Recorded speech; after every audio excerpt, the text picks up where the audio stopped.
Sore itu, di sebuah cafe mewah di kawasan Sudirman, Jakarta, seorang wanita paruh baya berpakaian rapi mendekati meja saya dengan senyum licik yang tak bisa disembunyikan.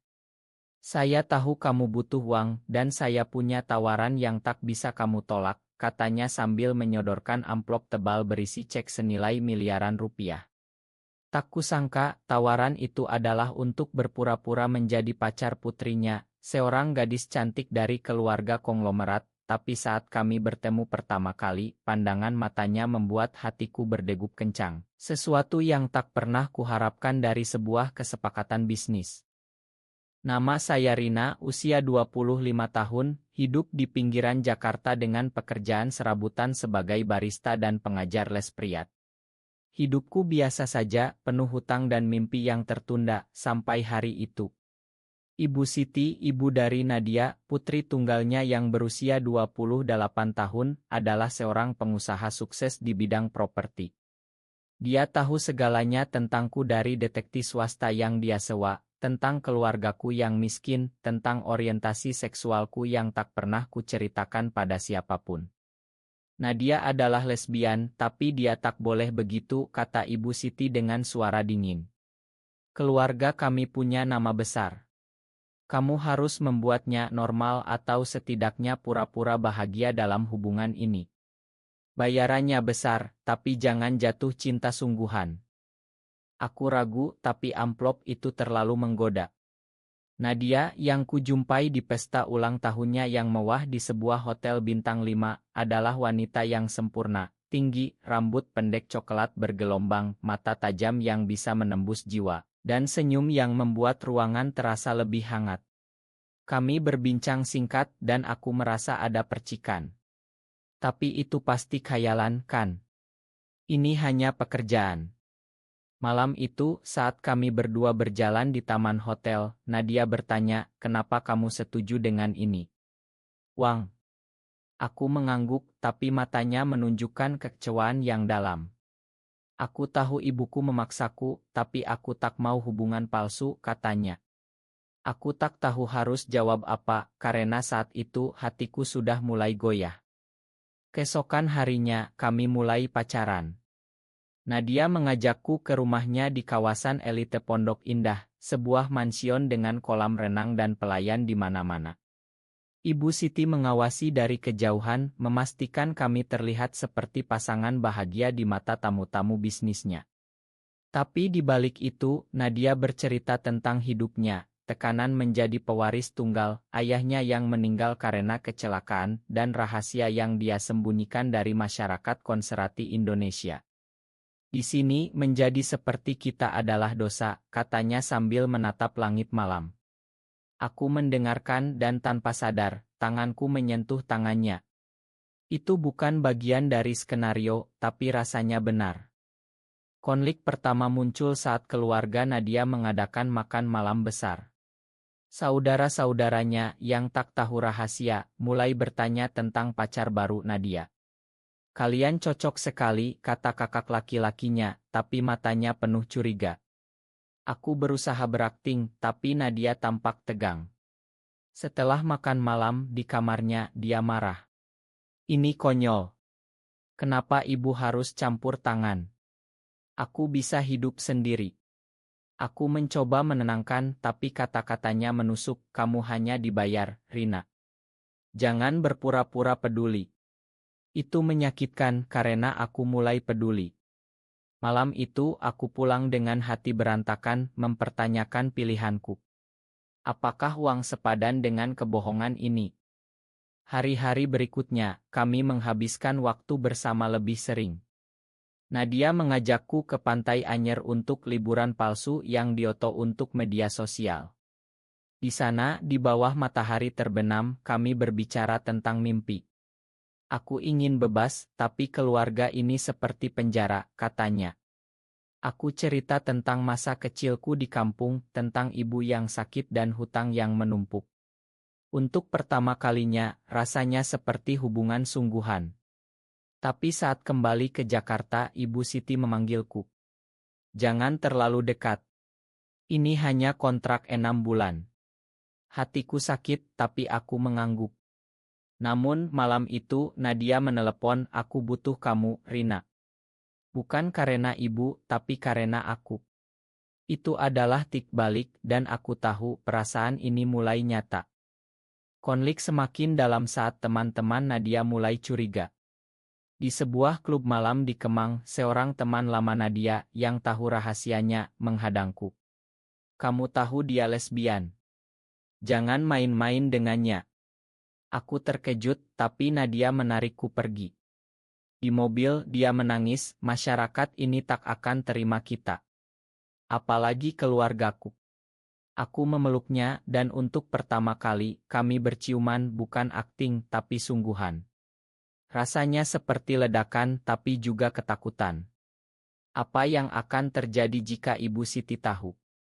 Aku pulang dengan pikiran kacau, menyadari bahwa aku telah melanggar aturan kontrak. Pagi berikutnya, aku bangun dengan pesan dari Ibu Siti, jumpa saya sekarang. Hatiku berdegup kencang saat tiba di kantornya di Menara Bca. Dia menatapku dingin, menyodorkan oto dari malam sebelumnya. Ini bukan bagian dari kesepakatan. Kamu dibayar untuk berpura-pura, bukan jatuh cinta. Aku membantah, tapi dia tertawa sinis. Nadia rapuh. Jangan hancurkan dia dengan ilusi ini. Kalau terus begini, kontrak batal, dan kamu tak dapat apa-apa. Aku pergi dengan marah, tapi juga takut. Bagaimana jika Nadia tahu aku dibayar? Itu bisa menghancurkan segalanya. Nadia menelepon siang itu mengajak bertemu di Monas. Di bawah monumen nasional yang megah, dia terlihat bahagia. Semalam luar biasa, Rina. Aku merasa bebas. Aku tersenyum, tapi hati penuh konflik. Haruskah kuceritakan semuanya? Kami berjalan-jalan membicarakan masa depan. Nadia bicara tentang meninggalkan bisnis keluarga, mungkin pindah ke Bali untuk hidup sederhana. Bersamamu, katanya sambil memegang tanganku. Itu manis, tapi aku tahu itu mimpi yang rapuh di tengah masyarakat Indonesia yang masih penuh prasangka terhadap Lud.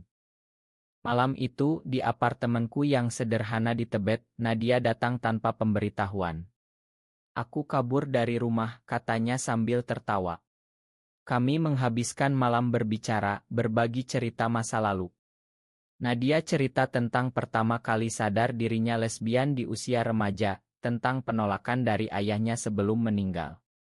Ibu tahu, tapi dia tak terima. Dia pikir bisa memperbaiki aku.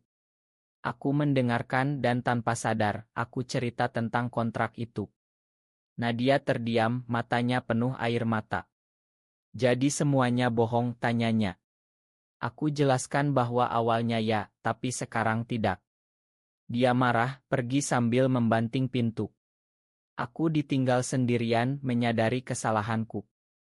Keesokan harinya, aku mencoba hubungi Nadia, tapi tak direspons. Ibu Siti menelepon, bagus, dia tahu sekarang. Kontrak selesai, uangmu aman. Tapi aku tak peduli uang. Aku pergi ke rumah Nadia, memohon bertemu. Pelayan bilang dia tak ada, tapi aku nekat masuk. Di taman belakang, aku temukan Nadia duduk sendirian. Makan aku, kataku. Dia menatapku lama, lalu memelukku. Aku juga jatuh cinta, Rina. Tapi ini rumit. Kami berdamai, tapi tahu badai akan datang. Konflik memuncak saat keluarga besar Nadia mengadakan pertemuan di rumah. Ibu Siti mengumumkan bahwa Nadia akan dijodohkan dengan anak mitra bisnis, seorang pria kaya. Ini untuk masa depan perusahaan, katanya. Nadia protes, aku tak mau. Aku mencintai Rina. Ruangan hening, lalu meledak. Kakaknya marah, ini tak bisa diterima. Di Indonesia, ini haram. Ibu Siti memandangku dengan kebencian, kamu yang merusaknya. Aku berdiri di sana, merasa seperti musuh, tapi Nadia memegang tanganku erat. Itu adalah deklarasi perang. Setelah pertemuan, Nadia diusir dari rumah. Dia datang ke apartemenku dengan tas besar. Aku memilihmu, katanya. Kami hidup bersama, tapi tekanan datang dari luar. Media mulai gosip tentang skandal pewaris konglomerat. Teman-temanku di KAI bertanya, benarkah kamu lesbian? Aku tak jawab, tapi hati sakit.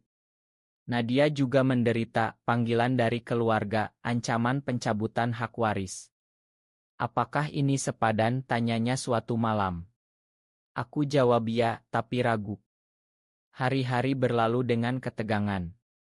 Kami mencoba hidup normal, bekerja bersama di sebuah ngo untuk hak di Jakarta. Di sana, kami bertemu orang-orang seperti kami, cerita tentang diskriminasi, kekerasan. Itu membuka mata Nadia, aku dulu buta, hidup di gelembung kaya. Tapi Ibu Siti tak menyerah. Dia mengirim pengacara dengan surat tuntutan, kembalikan Nadia, atau aku laporkan kamu atas penipuan. Aku takut, tapi Nadia bilang, kita lawan bersama. Malam itu, kami bertengkar hebat.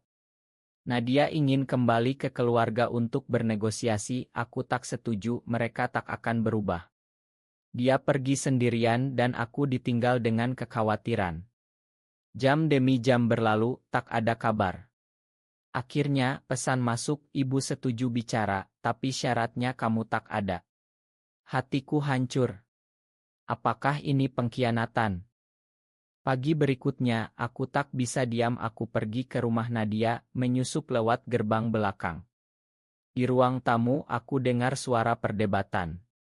Ibu Siti, kembalilah, Nadia. Lupakan gadis itu. Nadia, aku mencintainya, Bu. Kenapa tak bisa terima? Aku masuk, menghadapi mereka. Ini bukan tentang uang lagi, kataku. Ibu Siti marah, kamu yang memulai semuanya. Tapi Nadia berdiri di sisiku, ini pilihanku. Pertengkaran itu berakhir dengan Ibu Siti pergi, meninggalkan kami berdua. Tapi kemenangan itu sementara. Berita tentang kami menyebar di media sosial. Hashtag skandal Nadia trending dengan komentar kebencian haram. Rusak moral bangsa. Nadia kehilangan teman, bisnis keluarga terganggu. Di kantor Ngo, kami dapat ancaman, surat anonim yang mengancam kekerasan. Di Indonesia, orang seperti kalian tak aman, tulisnya. Aku takut, tapi Nadia tegar, kita harus bertahan. Konflik internal muncul. Aku mulai ragu apakah aku pantas untuk Nadia. Dia dari keluarga kaya, aku dari bawah. Mungkin ibumu benar, kataku suatu hari. Nadia marah, jangan bilang begitu. Kita sama. Tapi di malam hari, aku menangis sendirian, memikirkan ibuku yang sakit di kampung. Uang dari kontrak sudah habis untuk obatnya, tapi sekarang, tanpa dukungan, hidup kami sulit. Nadia memutuskan untuk bertemu Ibu Siti lagi, kali ini di sebuah restoran netral di Senayan. Aku ikut, duduk di meja terpisah. Dari kejauhan, aku lihat mereka berbicara panjang. Nadia kembali dengan wajah lesu, ibu mau bantu, tapi syaratnya kita pisah. Aku terkejut, kenapa kau pertimbangkan? Nadia menangis, untuk keluarga, untuk masa depan. Itu seperti pengkhianatan dan kami bertengkar hebat. Kau pilih mereka daripada aku, tanyaku. Dia pergi, meninggalkanku sendirian. Hari berikutnya, aku dapat kabar Nadia sakit, dirawat di rumah sakit swasta. Aku buru-buru ke sana, tapi Ibu Siti menghalangi, ini karena kamu. Pergilah. Tapi Nadia memanggilku masuk. Di ranjang dia lemah, aku stres, Rina. Tapi aku tak mau pisah. Kami berdamai, tapi dokter bilang itu akibat tekanan psikis. Itu membuatku sadar, cinta kami punya harga mahal. Setelah keluar rumah sakit, kami pindah ke apartemen kecil di luar Jakarta, di Bogor, untuk menghindari sorotan. Di sana hidup lebih tenang, tapi isolasi membuat konflik baru. Nadia rindu keluarganya, aku rindu kebebasan. Apakah ini hidup yang kita inginkan? Tanyanya. Kami bicara panjang tentang masyarakat Indonesia yang lambat berubah, tentang undang-undang yang tak melindungi kami. Kita bisa pergi ke luar negeri, usulku. Tapi Nadia ragu, ini tanah airku. Konflik klimaks saat Ibu Siti datang ke Bogor tanpa pemberitahuan. Aku salah, katanya tiba-tiba. Aku takut kehilanganmu, Nadia. Kami terkejut.